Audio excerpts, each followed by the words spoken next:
Camino del altar. Después de la propuesta de Carlos de casarnos, lo comuniqué en casa y empecé a hacer planes. Pero poco sospechaba yo que de que aquel primer encuentro físico había empezado a crecer una nueva vida en mí, hasta que las faltas en mi periodo lo confirmaron. A raíz de ello, la fecha del 20 de octubre se confirmó como la que realmente sería. Pero aquella vida que empezaba no tuvo la oportunidad de crecer y venir a este mundo. 2 meses de embarazo fue todo lo que alcanzó. Un fin de semana en el que Carlos y yo fuimos a visitar a un compañero y amigo suyo al balneario de Panticosa, empecé a tener molestias por la mañana, pequeños dolores en la parte baja de mi abdomen que en principio no pasaban de ser molestos y que sinceramente no creaban alarma para preocuparme, pero eran insistentes y no desaparecían. Llegamos a Panticosa, era septiembre, y el lugar me fascinó. No había estado nunca y además del maravilloso paisaje que lo rodea, el complejo guarda el encanto de cuando se construyó.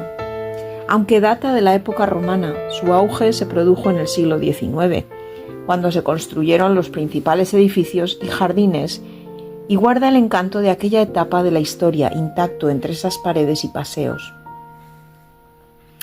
Aunque disfrutando del día, el dolor no cesaba y poco a poco se sentía crecer y molestar, creando ya preocupación en mí y en Carlos. Con toda su buena voluntad y la de su amigo, me sugirieron una aspirina para calmar el dolor, sin saber lo que realmente estaba pasando. La tomé esperando encontrar alivio. Poco sabía yo por aquel entonces que una aspirina puede acelerar un aborto espontáneo debido a ser anticoagulante. Y así pasó. El dolor se volvió más insoportable y empecé a sangrar.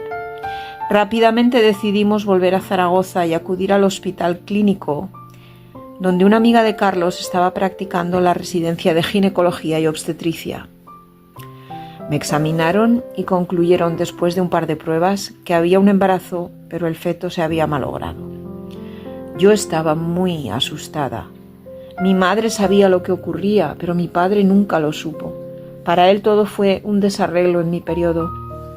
Aquella misma tarde me hicieron un legrado, como lo necesario para limpiar el lugar donde se asienta el feto y evitar infecciones posteriores. Era mi primera vez en un quirófano y estaba muerta de miedo. Carlos fue un gran apoyo en todo momento a mi lado. Tuve que volver a casa aquella misma noche, cosa que no fue fácil, pues la anestesia fue como una losa sobre mí, de la que no parecía poder recuperarme. Y mi padre no podía saber lo que había ocurrido de ninguna manera. Aquello habría traído consecuencias inimaginables para mí y para mi madre. Aquella misma noche, medio groggy, le dije a Carlos: si quieres ya no necesitas casarte conmigo, o al menos no el 20 de octubre. A lo que él respondió: la fecha sigue en pie, nos casaremos el 20 de octubre. Aquello me demostró en primera instancia que Carlos me quería de verdad, que quería compartir su vida conmigo por mí, no por un embarazo no planeado. Poco después fuimos a conocer a su familia en San Sebastián, hermosísima ciudad en el País Vasco. Él, así como toda su familia, son originarios y nacidos en Zaragoza, pero se fueron a Donostia, San Sebastián, cuando Carlos tenía solo 8 años y por motivos de trabajo de su padre. Y esa es y ha sido su ciudad y su tierra desde entonces. Yo nunca había estado en el norte de España, especialmente en Euskadi, y quedé maravillada y enamorada del paisaje, del ambiente, de la ciudad de San Sebastián, desde el primer momento en que mis ojos se posaron en ello. El mar Cantábrico es otro mar, con una personalidad totalmente diferente a cualquier otro mar conocido. En mi caso, hasta entonces, el Mediterráneo. Su carácter se funde y complementa completamente con el de los habitantes de ese País Vasco maravilloso. Es temperamental, fuerte, lleno de riquezas, benévolo a veces, pero lleno de poder en la galerna. Soy una gran amante del mar y de todo lo que hace sentir paz, emoción, admiración, pero nada se compara a ver las olas del Cantábrico romper contra el rompeolas y saltar a muchos metros de altura. Es sobrecogedor y mágico al mismo tiempo. Conocí a los padres de Carlos, a su tía y a su hermana, que tiene la misma edad que yo. También a unos amigos de mis suegros que estaban de visita allí desde Zaragoza. Todo el mundo fue muy amable y cortés conmigo, excepto mi futura suegra, a quien no le caí nada bien desde el primer momento, y creo que nunca lo hice. O al menos eso fue lo que me transmitió durante los 16 años que compartí con su hijo. Primero de todo fue el hecho de que contrajéramos matrimonio en tan solo 3 meses después de conocernos, lo cual podía llegar a entender, pues Carlos venía de otra larga relación que no acabó bien, y su madre pensaba que yo era un rebote. Pero después de años siendo felices, dándole nietos preciosos y haciendo mi papel de esposa, madre y ama de casa lo mejor que pude, nunca me demostró cariño, y lo que es peor, respeto. Pero no le guardo rencor, y atesoro las cosas que aprendí de ella. Otro mal trago que Carlos y yo encontramos fue que ambos perdimos nuestro empleo en el hotel donde nos conocimos.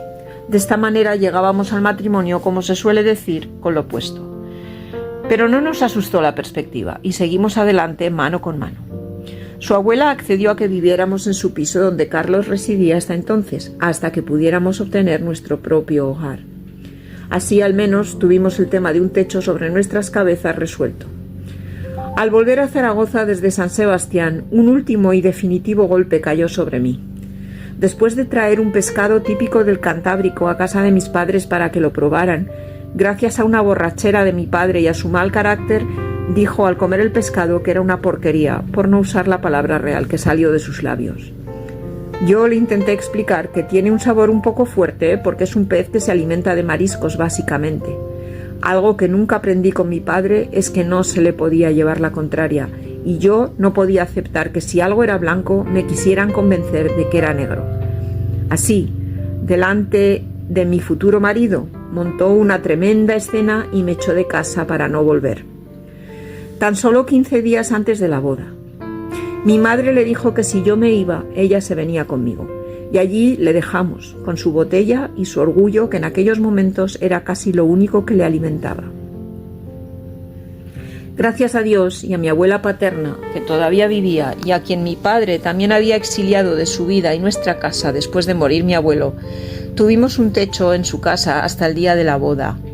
Allí me vestí y de allí salí. Por supuesto, él no vino aquel día y no hubiera tenido a nadie para llevarme al altar si no hubiera sido porque mi querido hermano, que por aquel entonces estaba destinado en las Bardenas Reales con las Fuerzas Aéreas, obtuvo un permiso para llevarme del brazo. Así, aunque veáis una sonrisa en mi cara aquel día, mi alma lloraba y clamaba por un padre que se emborrachaba en un bar de la esquina de mi casa, mientras su hija decía el si quiero y comenzaba una nueva vida.